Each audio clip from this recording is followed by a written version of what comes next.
में दोस्तों हम आज की इस वीडियो में रीजनिंग के 10 अति महत्वपूर्ण प्रश्नों को कवर करेंगे जो परीक्षा में बार बार पूछे जाते हैं। चलिए दोस्तों हम शुरू करते हैं पहले नंबर से। दोस्तों आप सभी प्रश्नों को खुद से भी सोल्व करने की जरूर कोशिश करिएगा।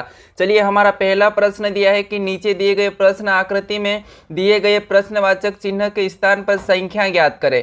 यानी दोस्तों हमारे पास तीन आकृति है, हमें पूछा है कि इस वाली आकृति में जो प्रश्नवाचक चिन्ह दिया है यहाँ पर कौन सी संख्या आएगी। तो दोस्तों हम क्या करेंगे, जब भी हमें प्रश्नवाचक चिन्ह के स्थान पर संख्या बताना हो तो सबसे पहले उसी की जगह पर बाकी की संख्या कैसे लिखी गई, जैसे यहाँ पर 42 और यहाँ पर 26 कैसे लिखा गया ये पता करते हैं। ठीक है, इनको पता करने के बाद ही हम क्या करेंगे, जो प्रश्नवाचक चिन्ह है वहीं पर संख्या को बताएंगे। तो चलिए हम पता करते हैं। अब दोस्तों क्या कर सकते हैं हम, जैसे यहाँ पर 26 लिखा है तो क्या कर सकते हैं, 26 हमें क्या करना है, या तो आपस की संख्या को हम जोड़ सकते हैं या फिर उन्हें घटा सकते हैं या उनके साथ हम गुणा कर सकते हैं। तो चलिए हम एक बार जोड़ के देख लेते हैं। जैसे 4 और 2 को जोड़ेंगे तो 6, 6 और 5 को जोड़ेंगे तो 11, 11 3 को जोड़ेंगे तो 14। यानी दोस्तों हमारा यहाँ पर सभी को जोड़ने पर 14 हो रहा है। तो अब क्या कर सकते हैं दोस्तों, हम आमने सामने की गुणा करके देखते हैं। जैसे यहाँ पर हम इन संख्या से इन संख्या को गुणा करते हैं तो 5 और 4 में गुणा करेंगे तो 4 पंजे कितने होते हैं, 20 हो जाते हैं। ठीक है, सेम उसी तरीके से और भी आमने सामने की करते हैं। जैसे 3 और 2 में गुणा करते हैं तो 3 और 2 में गुणा करेंगे तो 3 दूना 6। यानी दोस्तों अब क्या कर सकते हैं, इन संख्या को हम जोड़ के देख लेते हैं। तो हम इन संख्या को जोड़ेंगे तो हमारे पास टोटल कितने हो जाएंगे, 26 और 26 यहाँ पर दिया है। ठीक है, तो चलिए सेम तरीके से हम क्या करेंगे, आगे वाली आकृति में भी देखेंगे। अब आगे हमारे पास दिया है, यहाँ पर देखिए हमने जैसे यहाँ भी आमने सामने की संख्या को गुणा किया था तो यहाँ पर भी आमने सामने की गुणा करेंगे तो 6 पंजे कितने होते हैं, 30 होते हैं। ये मैं 30 लिखा हूँ। उसके बाद यहाँ पर देखेंगे तो 4 और किसका करेंगे, 3 का, तो 4 त्रिया कितने होते हैं, 12 होते हैं। तो ये 12 लिखा हूँ। अब दोस्तों हम भी क्या करेंगे, जैसे पहले आकृति में जोड़ा था तो यहाँ पर भी जोड़ लेंगे। अब 30 और 12 को जोड़ लेते हैं तो 30 और 12 को जोड़ने पर कितने होते हैं, 42 और 42 यहाँ पर दिया है। यानी दोस्तों यहाँ पर दोनों आकृति में क्या करा है, आमने सामने वाली संख्या को गुणा करके जोड़ लिया है। ठीक है, तो हम भी वैसा ही करेंगे, जैसे इस वाली संख्या का इससे गुणा कर लेंगे तो 7 छंग कितने होते हैं, 42 होते हैं। उसके बाद क्या करेंगे, यहाँ पर भी हम आमने सामने की संख्या को गुणा कर लेंगे 4 और 5। तो यहाँ पर 4 में 5 का गुणा करेंगे तो 4 पंजे 20। ठीक है, ये हमारा 20 हुआ है। अब क्या करेंगे, इन संख्या को भी हम बाकी की तरह जोड़ लेंगे। तो जैसे 42 और 20 को जोड़ेंगे तो कितने हो जाएंगे, 62। ठीक है, यानी कि यहाँ पर क्या आना चाहिए, 62। यानी कि जो प्रश्नवाचक चिन्ह है यहाँ पर 62 आना चाहिए। अब 62 ऑप्शन में देखेंगे तो ऑप्शन हमारे ए में दिया है तो ऑप्शन हमारा ए वाला सही जवाब हो जाएगा। दोस्तों बताइए आपको ये प्रश्न कैसा लगा है। ठीक है, चलिए हम बढ़ते हैं प्रश्न 2 पे। हमारा दूसरा प्रश्न दिया है कि प्रश्न का है कि नीचे दिए गए शब्द का अध्ययन करके वेन आरेख का चयन करें। ठीक है, प्रश्न क्या कहा कि नीचे दिए गए शब्द का अध्ययन करके वेन आरेख का चयन करें। दोस्तों आपको नीचे 3 शब्द दिए हैं, कपड़े, शर्ट, ताला। तो इन तीनों शब्दों को ध्यान से समझना है, फिर इसका क्या करना है, वेन डायग्राम बनाना है। दोस्तों इंपॉर्टेंट प्रश्न है, एसएससी में पूछा गया था। ठीक है, तो चलिए आप फटाफट से इसका वेन डायग्राम सोचिए, क्या हो सकता है, आपके मन में कौन सा ऑप्शन सही लग रहा है सोचिए, मुझे कमेंट करें। ठीक है, तो चलिए क्या करेंगे, देखिए ध्यान से समझिए। जब भी हम वेन डायग्राम बनाने तो क्या करते हैं, सबसे पहले हम समझते हैं कि यहाँ पर कपड़ा और शर्ट और ताला इनका आपस में क्या संबंध है ये समझते हैं। ठीक है, तो जैसे हम बात करते हैं कपड़े और शर्ट की, तो जैसे कपड़ा ही क्या होता है, एक शर्ट होता है, यानी कपड़े से शर्ट बनता है। तो इस कपड़े के अंदर क्या हो जाएगा दोस्तों, शर्ट हो जाएगा। तो ये हमारा डायग्राम किसका बना है, कपड़े का। ठीक है, ये हम काय का बना लिए, तो ये हमारा कपड़े का बन गया है। और कपड़े के अंदर ही क्या होता है, शर्ट होता है। तो हम क्या करेंगे, उसके अंदर शर्ट को रख देंगे। जैसे कपड़े के अंदर ये शर्ट हो गया है। ठीक है, यहाँ तक हमने बनाया। इसके बाद हम देखिए ताले को देखेंगे, यानी कि ताला। तो ताला दोस्तों क्या होता है, एक अलग चीज होती है, यानी कि लोहे का होता है। तो इसको हम क्या करेंगे, अलग बना लेंगे, यानी कि ये हमारा ताला का डायग्राम हो गया। ठीक है, यानी कि इसका डायग्राम कैसा बनेगा, कुछ इस टाइप से बनेगा। तो ये डायग्राम हम ऑप्शन में देखेंगे तो ऑप्शन हमारे सी वाले में दिया है, तो ऑप्शन सी वाला हमारा सही जवाब हो जाएगा। चलिए दोस्तों हम बढ़ते हैं प्रश्न 3 पे। आपको ये प्रश्न कैसा लगा मुझे बताना। अब हमारा प्रश्न है तीसरा। अब दोस्तों ये प्रश्न का है कि जैसे पहली संख्या का संबंध दूसरी संख्या से है उसी प्रकार तीसरी संख्या का संबंध बताएं। यानी दोस्तों यहाँ पर पहली संख्या का संबंध जैसे दूसरी संख्या से, तो हमें यहाँ पर तीसरी संख्या का संबंध बताना है। अब दोस्तों जब भी हमें इस टाइप के प्रश्नों को देखते हैं तो क्या करते हैं, देखिए नंबर एनोलॉजी का है।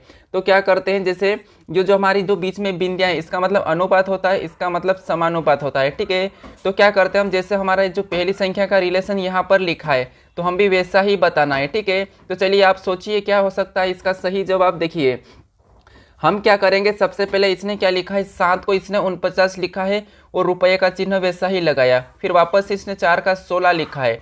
अब दोस्तों देखिए हम क्या कर सकते हैं, अगर 7 का वर्ग करते तो 7 का वर्ग 49 होता है और 4 का वर्ग 16 होता है और दोनों का वर्ग लिखा है। ठीक है, तो हम भी क्या करेंगे यहाँ पर सबसे पहले 3 का वर्ग लिख लेंगे, यानी कि 3 का वर्ग कितना होता है तो 9 होता है। ठीक है, कितना 09। अब देखिए हम रुपये का चिन्ह वैसे ही लगा लेंगे, तो ये हमारा क्या हो गया है, ये हमारा रुपये का चिन्ह हो गया। ठीक है, ये हमारा क्या हुआ है, रुपये का चिन्ह हो गया, तो हम उसको वैसे ही लगा लेते हैं। उसके बाद हम क्या करेंगे, 8 का भी वर्ग कर लेंगे, तो 8 का वर्ग होता है 64। अब दोस्तों हमारा यहाँ पर क्या होना चाहिए, 09 रुपये का चिन्ह और 64। अब दोस्तों हमारे पास ऑप्शन में देखेंगे तो हमारे पास ऑप्शन ए में भी 9 रुपये के चिन्ह 64 है, ऑप्शन बी में भी 09 रुपये का चिन्ह 64 है। यानी दोस्तों देखिए जब भी हमें एक जैसा ऑप्शन मिले, ठीक है, जब भी हमें दोनों में एक जैसा ऑप्शन मिले तो हमें हमेशा 09 वाला ही लगाना है। यानी कि आप किसी का भी वर्ग करोगे, जैसे मान लो आप 2 का वर्ग लिख रहे हैं तो 2 का वर्ग कितना होता है, 04 होता है। ठीक है, ना कि हम 4 नहीं लिख सकते। ठीक है, 4 नहीं लिख सकते। वैसे ही हम क्या करेंगे, मान लो 1 का वर्ग भी 01 होता है तो हम 01 ही लिखेंगे। ठीक है, तो ये याद रखना। अब दोस्तों इसका सही जवाब क्या हो जाएगा, तो इसका सही जवाब हमारा यहाँ पर दूसरा वाला होगा। ठीक है, 09 वाला होगा। ठीक है, याद रखना ऑप्शन में ऐसा ही होगा। कभी कभी घुमाने के लिए 2 ऑप्शन भी दे देते हैं। ठीक है, तो इसीलिए हमारा पहला वाला नहीं बल्कि दूसरा वाला यानी कि ऑप्शन बी वाला सही हो जाएगा, तो ये याद रखना। चलिए हम बढ़ते हैं प्रश्न 4 पे। हमारा प्रश्न चौथा दिया है। प्रश्न का है कि निम्नलिखित प्रश्न में नीचे दी गई आकृति में वृत्त की संख्या ज्ञात करें। यानी दोस्तों हमारे पास एक ये जो वृत्त है, ठीक है, इनकी संख्या ज्ञात करना है। तो हमें इस वाली आकृति में कितनी वृत्तों की संख्या है यही बताना है। तो देखिए सब आप क्या करोगे, फटाफट से गिनिए इसमें कितनी वृत्तों की संख्या है, इनको गिन लीजिए। ठीक है, तो आपको इसका उत्तर मिल जाएगा। देखिए कैसे गिनेंगे, यहाँ पर एक लाइन से, जैसे 1, फिर है 2, 3, 4, 5, फिर 6, 7, 8, फिर 9, 10, 11, 12 और 13। ठीक है, हमने क्या करा, सभी को गिना है। ठीक है, तो टोटल कितने हैं, 13 है हमारे यहाँ पर। कितने हैं, 13। तो 13 हमारा ऑप्शन सी वाला क्या होगा, सही जवाब हो जाएगा दोस्तों। ठीक है, आपको ये प्रश्न कैसा लगा मुझे बताना। चलिए हम बढ़ते हैं प्रश्न 5 पे।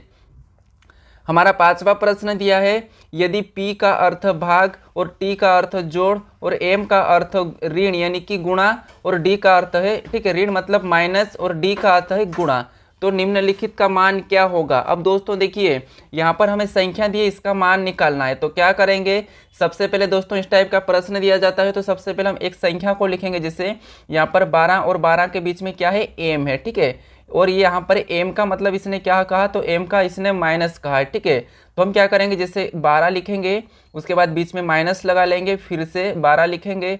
अब देखिए हमने माइनस कहाँ पर लगाया, तो जहाँ M था। अब आगे उसमें क्या दिया है, 28 और 12 के बीच में, तो यहाँ पर क्या है, D है।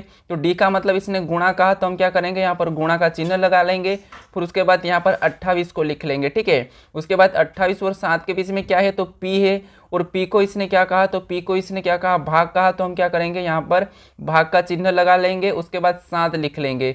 अब आगे क्या दिया है, तो आगे दिया है T, और T का मतलब इसने क्या कहा, तो T का मतलब इसने जोड़ कहा, तो हम क्या करेंगे, जोड़ का चिन्ह लगा के आगे संख्या 15 लिख लेंगे। ठीक है, अब इसके बाद इसे सोल्व करेंगे तो आपको पता होगा कि सबसे पहले क्या करते हैं, भाग को सोल्व करते हैं। ठीक है, क्या करते हैं, भाग को सोल्व करते हैं। तो यहाँ पर भाग को सोल्व करेंगे तो देखिए 7 चौक 28, ये कितनी बार में कटा है, 4 बार में। तो देखिए 12, उसके बाद माइनस, फिर 12, उसके बाद गुणे का चिन्ह, अब क्या आ जाएगा, 4 आ जाएगा। उसके बाद हमारे पास प्लस क्या लगेगा, 15 हो जाएगा। ठीक है, ये हमने किया। अब इसके बाद क्या करेंगे, इसके बाद हम गुणा करेंगे, ये बोर्ड मास का रूल है। ठीक है, 12, उसके बाद माइनस, अब इसमें गुणा करेंगे तो 12 चौको कितना होते हैं, 48, तो यहाँ पर कितना आ जाएगा, 48। उसमें फिर क्या करेंगे, हम प्लस का लगाएंगे और 15।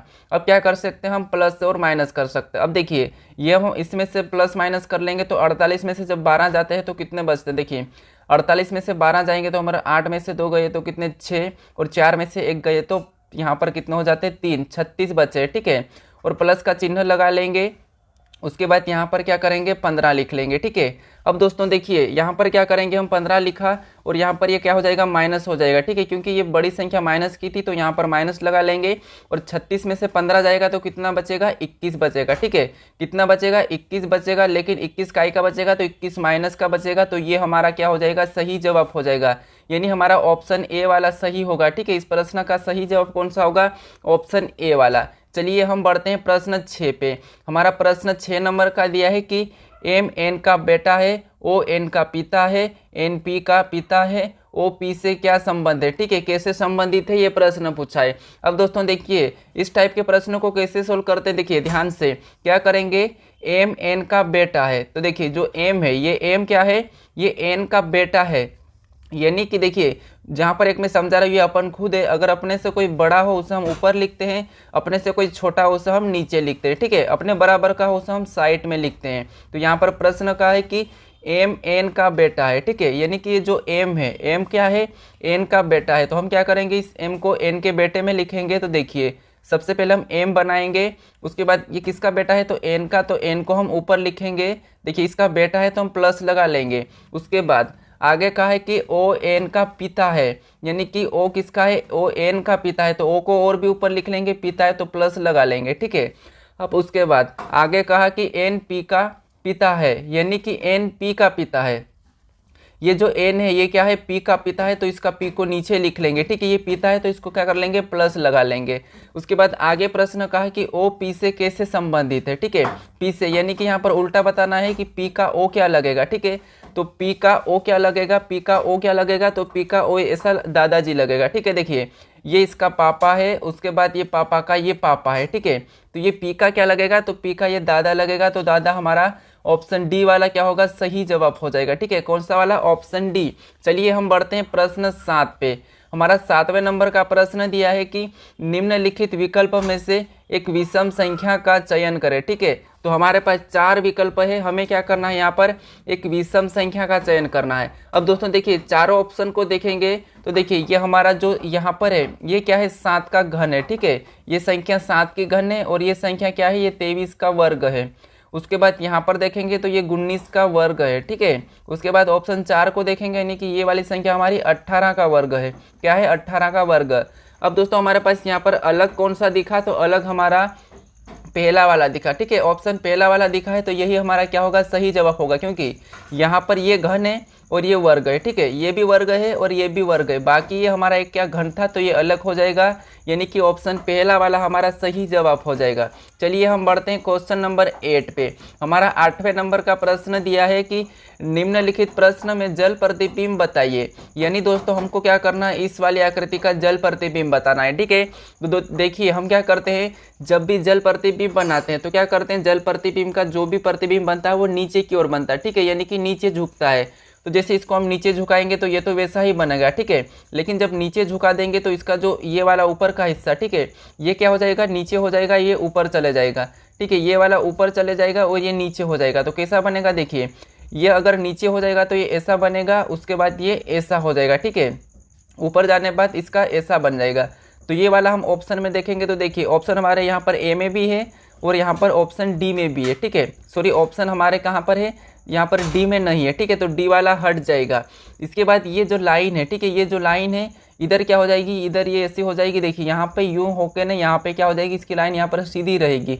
लेकिन हम यहाँ पर देखेंगे तो यहाँ पर हमारी ये ऑप्शन ए में भी नहीं है, ऑप्शन सी में भी नहीं है। तो इसीलिए हमारा ऑप्शन, चलिए हमारा ऑप्शन सी वाला क्या होगा, सही जवाब हो जाएगा। देखिए ये भी इस तरफ होके कैसी हो जाएगी, तो ये भी हमारे इस तरफ जाकर ना ऐसी लाइन सीधी हो जाएगी। ठीक है, तो इसीलिए हमारा कौन सा वाला होगा, ऑप्शन हमारा यहाँ पर कौन सा वाला हो जाएगा, तो ऑप्शन हमारा सी वाला हो जाएगा। ठीक है, कौन सा हो जाएगा, ऑप्शन सी वाला हमारा सही जवाब हो जाएगा, ऑप्शन सी। चलिए हम बढ़ते हैं क्वेश्चन नंबर 9 की ओर। अब दोस्तों क्वेश्चन नंबर हमारा 9 दिया है।